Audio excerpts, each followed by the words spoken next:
Hello guys, malamig na malamig ang hangin. Ayan kami guys. Here us at USTP School.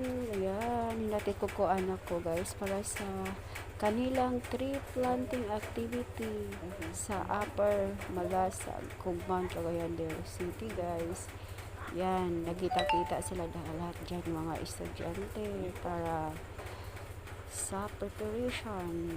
Diyan sila guys. Ayan, marami sila. Ayan, enjoy na enjoy lahat guys.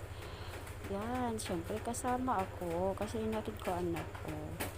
Pero guys, hindi ako sasama sa tree planting ha. Yun lang. Eh ngayon guys, ayan, pasakay na sila sa mga jeepneys. Ang daming mga jeepneys na kinuha nila guys kasi marami sila guys. Ayan. Thank you for watching guys. See you on my next video. Bye bye.